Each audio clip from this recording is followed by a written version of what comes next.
Welcome guys. Today we move to clauses, complex sentences और आज का जो सेगमेंट है जिस पर हम फोकस करेंगे वो है adverb clause. Adverb clause principal clause के साथ मिलकर कॉम्प्लेक्स सेंटेंस बनाता है। इसमें एक प्रिंसिपल क्लॉज आती है और से डिपेंडेंट क्लॉज जो है वो आज एडवर्ब क्लॉज होगी। एडवर्ब क्लॉज 9 तरीके से काम करती है। एडवर्ब क्लॉज समय बताती है, एडवर्ब क्लॉज स्थान बताती है, एडवर्ब क्लॉज कारण बताती है, एडवर्ब क्लॉज परिणाम बताती है रिजल्ट, एडवर्ब क्लॉज प्रभाव बताती है इफेक्ट, एडवर्ब क्लॉज कंपैरिजन बताती है तुलना करती है, एडवर्ब क्लॉज से तुलना की जा सकती है, एडवर्ब क्लॉज कंडीशन बताती है शर्त कंडीशन, चाहे वो रियल हो अनरियल हो या डमी कंडीशन हो जिसको कहते हैं अनफुलफिल्ड कंडीशन। और एडवर्ब क्लॉज जो है वो कंट्रास्ट विरोधाभासी बातें जब जहाँ पर होती हैं उसे बताती हैं और एडवर्ब क्लॉज मैनर बताती है ढंग तरीका।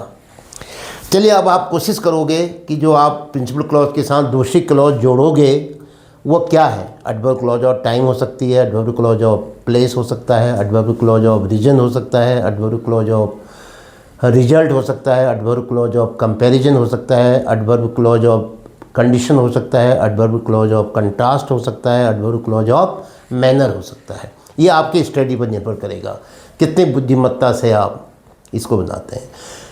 लेकिन ये कंफ्यूज मत पालना कि साहब क्या हमें एडवर्ब क्लॉज से ही बनाना पड़ेगा कॉम्प्लेक्स। नहीं, आप क्योंकि आप जानते हो कि सबऑर्डिनेट क्लॉज जो है वो 3 प्रकार की होती है, नाउन क्लॉज, एडजेक्टिव क्लॉज और adverb clause.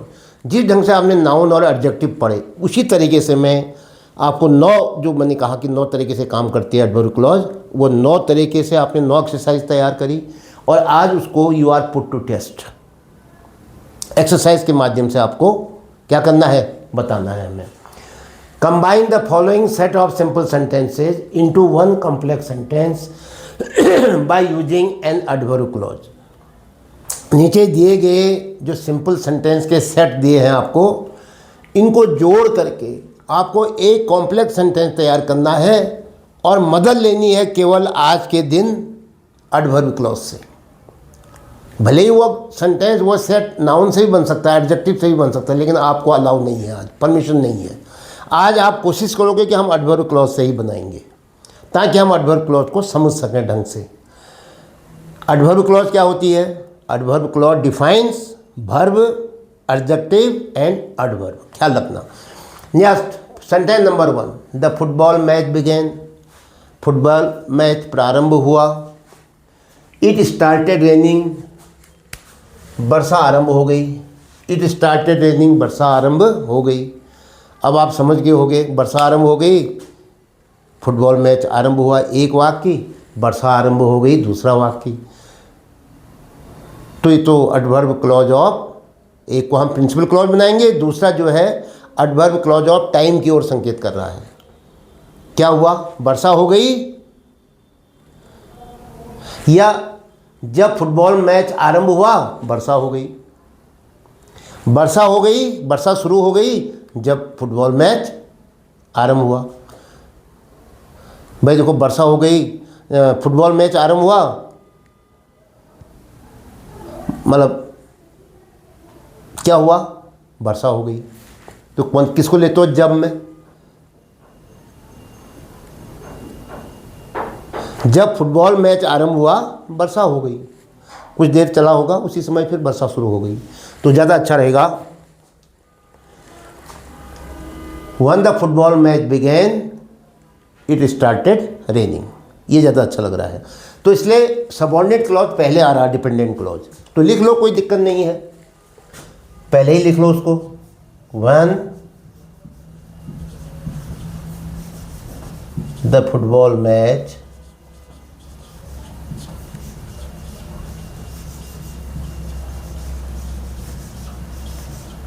when the football match began। Comma लगाना पड़ेगा, इतना ही ध्यान रखना है आपको। when the football match began। अब दूसरा सेंटेंस जो है फुल स्टॉप हटेगा, आई छोटा स्मॉल हो जाएगा। ये प्रिंसिपल क्लॉज आ रहा। इट स्टार्टेड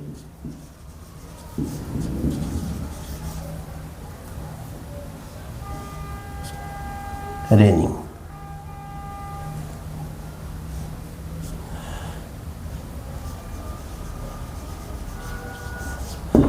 अब देखिए, it started raining, principal clause, when the football match began, जब मैच फुटबॉल का शुरू हुआ, क्या हो गया, एडवर्ब क्लॉज ऑफ टाइम, और दोनों मिलकर के क्या बना रहे हैं, कॉम्प्लेक्स सेंटेंस।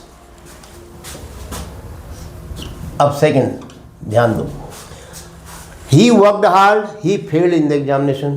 ध्यान दो भाई, उसने कठिन मेहनत की, वो एग्जाम में फेल हुआ, ऐसा तो होता ही नहीं है, लेकिन हुआ है, तुम देख ही रहे हो, सेंटेंस बता रहा है।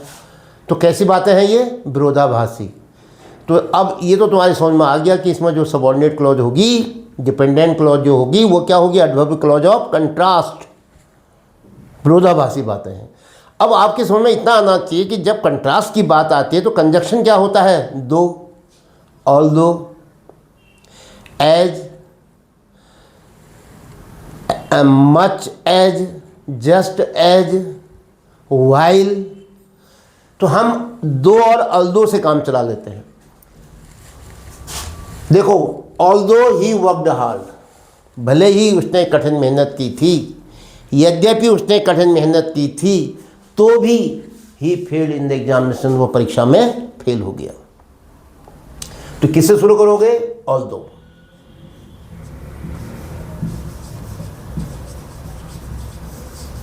Although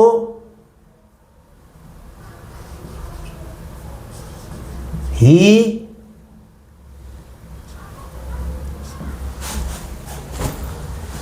worked hard,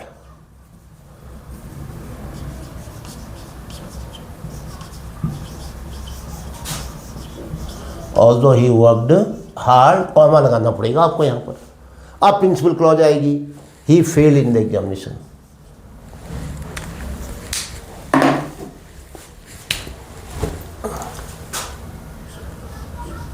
he failed in the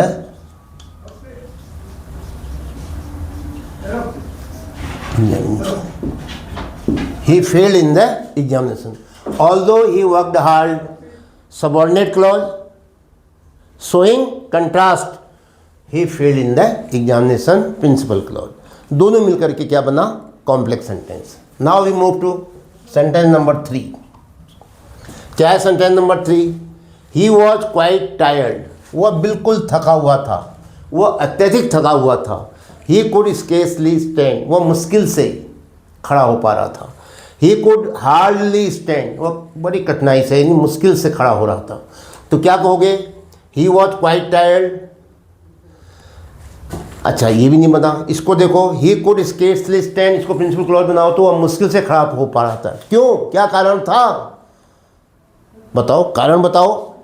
because he was quite tired, क्योंकि वह अत्यधिक थका हुआ था, क्योंकि वह बिल्कुल थका हुआ था, बहुत ज़्यादा थका हुआ था। कारण है नहीं है यहाँ पर, वह स्टैंड मुश्किल से हो पा रहा था, और उसका कारण क्या था, because he was quite tired. जब मैंने कहा ये एडवर्ब क्लॉज ऑफ रीजन है, तो एडवर्ब क्लॉज रीजन में आपके दिमाग में आ जाना चाहिए, या तो एज आएगा या बिकॉज आएगा। तो क्या कहोगे, प्रिंसिपल क्लॉज को पहले लिख लेते हैं रीजन में। पहले प्रिंसिपल क्लॉज लिखो, ही कुड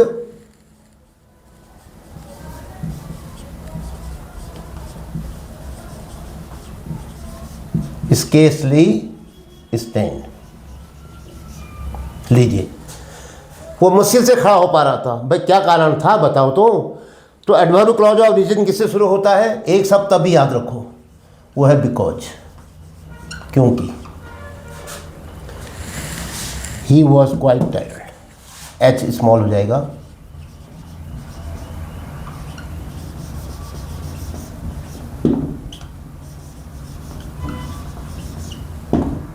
लीजिए, अब देखिए, he could scarcely stand, principal clause, because he was quite tired, adverb clause of reason. दोनों मिलकर के क्या बनाएंगे, कॉम्प्लेक्स सेंटेंस, मिश्रित वाक्य। Next, the cat saw the dog, cat ने डॉग को देखा, it ran away at once, ये तुरंत भाग गई। अब यहां पर क्या हो रहा है, कौन भाग रही है, कैट। इट की जगह में हम द कैट को ले लेंगे, कोई बात नहीं, प्रिंसिपल क्लॉज बना देंगे इसको। The cat ran away at once, कब, when it saw the dog, जब उसने कुत्ते को देखा। लेकिन जो एट वंस शब्द है, इमीडिएटली जो शब्द है, तुरंत, तो उसके लिए वन की जगह में एक शब्द और है तो एडवर्ब क्लॉज ऑफ टाइम, तब भागी ना वो जब उसने देखा।